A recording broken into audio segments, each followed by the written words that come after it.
Beliau yang dimakamkan di sini adalah putri dari Raja Pemecutan. Nama lahir beliau bernama Gusti Ayu Madirai.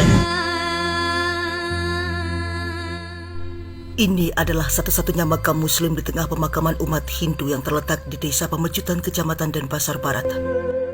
Makam keturunan Raja Pemecutan itu dikeramatkan oleh umat Hindu dan juga Muslim. Makam itu menjadi simbol bagaimana sebenarnya umat berbeda keyakinan bisa menyatu saat itu. Di sana tidak pernah ada pengakuan bahwa umat Muslim atau umat Hindu yang lebih berhak memelihara makam itu. Bahkan di makam itu mereka melebur dalam satu belanga dengan dua warna.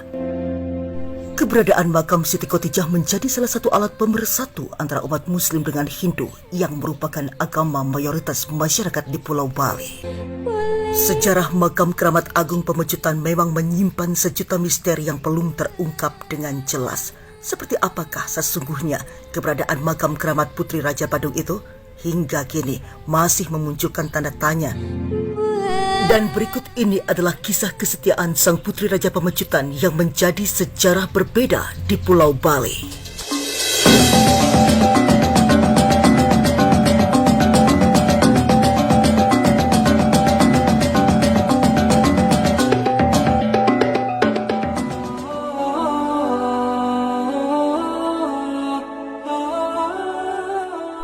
Sejarah makam Keramat Agung Pemecutan memang menyimpan sejuta misteri yang belum terungkap dengan jelas.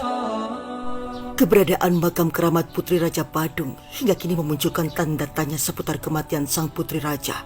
Iya, Puri Pemecutan sejak zaman Kerajaan Bali menjadi salah satu kerajaan yang disegani. Selain memiliki kekuatan serta pengaruh besar, juga kehadiran seorang Raja Madura Cakraningrat IV saat berlangsung pergolakan perebutan kekuasaan kerajaan di Bali pada awal abad ke-17. Raja Madura ini dikenal memiliki karisma serta kekuatan yang dibutuhkan Kerajaan Badung. Kekuatan Kerajaan Badung atas bergabungnya Cakraningrat IV ternyata sanggup mengobarkan semangat berjuang Laskar Pemecutan memenangkan pertempuran antar kerajaan di Bali. Lalu bagaimana kisah sebenarnya perjalanan seorang Cakraningrat IV bisa tergabung dalam kelompok Puri Pemecutan Badung Bali?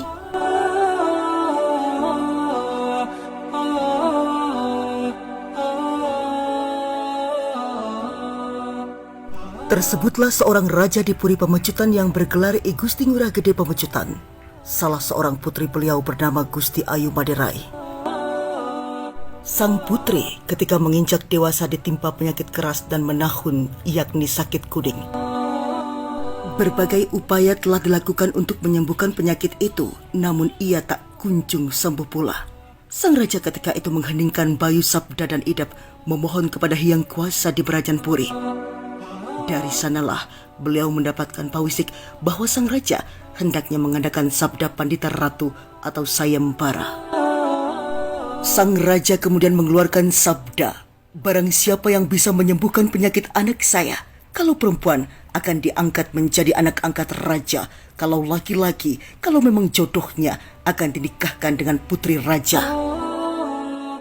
Sabda Pandita Ratu tersebut kemudian menyebar ke seluruh jagat dan sampai ke daerah Jawa yang didengar oleh seorang syekh atau guru spiritual dari Yogyakarta.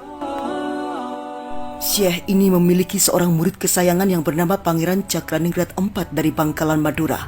Pangeran kemudian dipanggil oleh gurunya agar mengikuti sayembara tersebut ke Puri Pemecutan Bali. Maka berangkatlah Pangeran Cakraningrat ke Bali diiringi 40 orang pengikutnya. Singkat cerita, Pangeran Cakraningrat mengikuti sayembara. Dalam sayembara ini, banyak pangeran atau putra raja yang ambil bagian dalam sayembara penyembuhan penyakit putri raja itu. Putra-putra raja tersebut ada dari tanah Jawa seperti Metaumpura, Gegelang, ada dari tanah Raja Banten, dan tidak ketinggalan putra-putra raja dari tanah Bali. Semua mengadu kawisesan atau kesaktiannya masing-masing dalam mengobati penyakit putri raja. Segala kesaktian dalam pengobatan telah dikerahkan, seperti ilmu penangkal cetik, desti, ilmu teluh terang jana, ilmu santet, ilmu guna-guna, ilmu bebai, ilmu sihir. Jadi semua telah dikeluarkan oleh para pangeran atau putra raja, namun tidak mempan mengobati penyakit dan malah penyakit putri raja semakin parah sehingga Raja Pemecutan betul-betul sedih dan panik bagaimana cara mengobati penyakit yang diterita oleh putrinya. Dalam situasi yang sangat mencekam, tiba-tiba muncul seorang pemuda tampan yang tidak lain adalah Pangeran Cakraningrat. Setelah pangeran melakukan sembah sujud ke hadapan Raja Pemecutan dan mohon diizinkan ikut sayembara, Raja Pemecutan sangat senang dan gembira menerima kedatangannya. Pangeran Cakraningrat mulai melakukan pengobatan dengan merapal mantra-mantra suci. Telapak tangannya memancarkan cahaya putih, kemudian berbentuk bulatan cahaya yang diarahkan langsung ke tubuh Tuan Putri. Sakit Tuan Putri pun disembuhkan secara total oleh Pangeran Cakraningrat. Kalau jodoh tak akan kemana, begitu pula yang terjadi antara Cakraningrat IV dengan Gusti Ayu Maderai. Ternyata mereka saling mengagumi dan jatuh cinta saat pertama kali berjumpa. Cinta lokasi di Istana Puri Pemecutan pun terjadi saat proses penyembuhan dilakukan. Atas kesembuhan putrinya, Raja Badung pun memenuhi janjinya. Persiapan pernikahan kedua insan berdarah ningrat ini pun digelar meriah di lingkungan Puri Pemecutan. Sesuai dengan janji sang raja, maka Gusti Ayu Maderai dinikahkan dengan Pangeran Cakraningrat ikut ke Bangkalan Madura. Gusti Maderai pun kemudian mengikuti kepercayaan sang pangeran, berganti nama menjadi Raden Ayu Pemecutan alias Raden Ayu Siti Khotijah.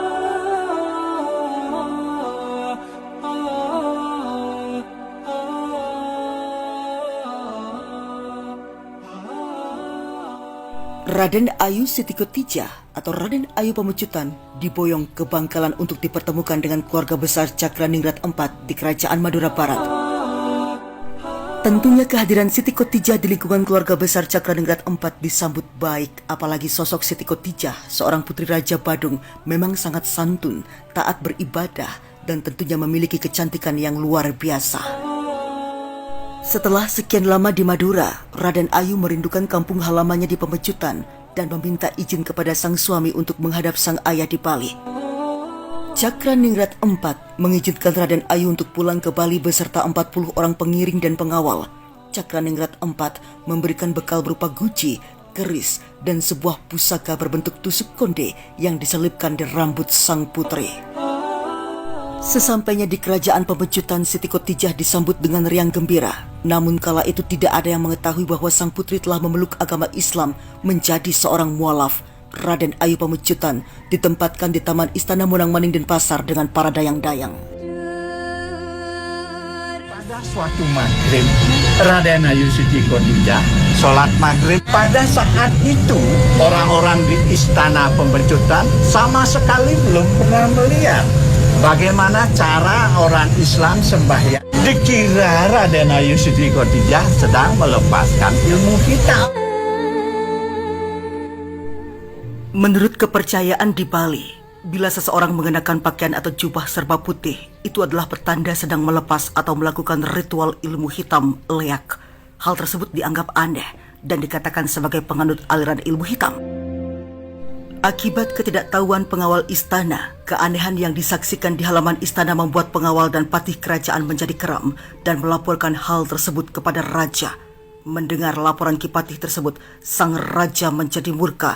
Kipatih memerintahkan untuk membunuh Raden Ayu Siti Khotijah. Raden Ayu Siti Khotijah dibawa ke kuburan areal pemakaman yang luasnya 9 hektar. Sesampainya di depan Pura Kepuh Kembar, Raden Ayu berkata kepada patih dan pengiringnya, "Aku sudah punya firasat sebelumnya mengenai hal ini. Karena ini adalah perintah raja, maka laksanakanlah. Dan perlu kau ketahui, saat itu aku sedang sholat, aku sedang sembahyang, dan menurut kepercayaan Islam, tidak ada maksud jahat apalagi ngeleak. Jangan aku dibunuh dengan menggunakan senjata tajam, karena senjata tajam tak akan membunuhku. Bunuhlah aku dengan menggunakan tusuk konde yang diikat dengan daun sirih serta dililitkan dengan benang tridatu, merah, putih dan hitam, tusukkan ke dadaku. Apabila aku sudah mati, maka dari badanku akan keluar asap. Apabila asap tersebut berbau busuk, maka tanamlah aku. Tetapi apabila mengeluarkan bau yang harum, maka buatkanlah aku tempat suci yang disebut keramat." Setelah meninggalnya Raden Ayu bahwa memang betul dari badannya keluar asap dan ternyata bau yang keluar sangatlah harum. Peristiwa itu sangat mengejutkan para patih dan pengawal. Perasaan dari para patih dan pengawal menjadi tidak menentu. Sang raja menjadi sangat menyesal dengan keputusan beliau. Jenazah Raden Ayu dimakamkan di tempat tersebut, serta dibuatkan tempat suci yang disebut keramat. Sesuai keinginan sang putri, maka dibuatkanlah tempat suci yang disebut keramat. Dan untuk merawat makam keramat itu, ditunjuklah Gede Sedahan Glogor yang saat itu menjabat sebagai kepala urusan istana di Puri Pemecutan.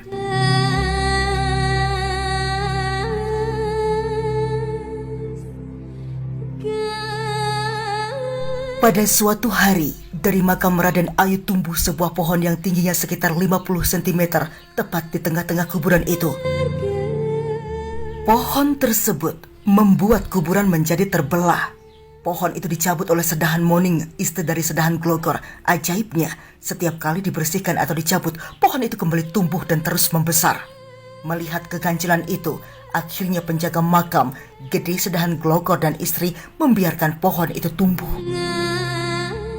Menurut penjaga makam yang sekaligus kepala istana kerajaan, saat ia dan istrinya Sedahan Moning sedang bersemedi di hadapan makam tersebut, ia diperintahkan untuk menjaga dan merawat pohon itu sebagai bukti bahwa Siti Khotijah atau Raden Ayu Pemecutan atau Gusti Ayu Maderai bukanlah orang sembarangan. Pohon tersebut konon tumbuh dari rambut Raden Ayu yang semasa hidupnya memiliki rambut hitam panjang. Sampai sekarang pohon tersebut tumbuh tepat di atas makam tersebut dan disebut taru rambut. Kini, taru kepuh itu tumbuh besar dan telah mencapai tinggi 16 meter dan sangat disakralkan oleh warga. Penerus juru kunci, Jero Mangku Imade Puger mengakui sering terjadi hal-hal di luar akal sehat selama menjaga makam keramat agung Pemecutan itu. Konon, sering terjadi ranting dan dahan pohon berjatuhan namun tak pernah menyentuh atap makam. Atas segala kejadian mistis yang terjadi, adapun sebagai bentuk pertanggungjawaban Raja kepada 40 orang pengiring Raden Ayu, Raja memberikan tempat bermukim di daerah Kepaon. Kini, kampung Islam Kepaon berkembang pesat dan pewaris Raja Pemecutan selalu hadir pada perayaan Hari Besar Islam di Kepaon. Kehadiran keluarga besar Puri Pemecutan sebagai bukti bahwa antara saudara Islam kampung Islam Kepaon dengan Puri Pemecutan terjalin ikatan dari pernikahan Putri Raja Badung Gusti Ayu Maderai atau Siti Khotijah atau Raden Ayu Pemecutan dengan Raja Madura Cakaningrat IV. Mengenai upacara yang dipersembahkan di makam keramat itu, bahwa Puja Wali jatuh pada hari Redite Wuku Pucut sebagai peringatan hari kelahiran beliau atau otonan. Persembahan sesaji yang dihaturkan adalah mengikuti cara kejawen, tumpeng putih kuning, jajan, buah-buahan, lauk pauk tanpa daging babi.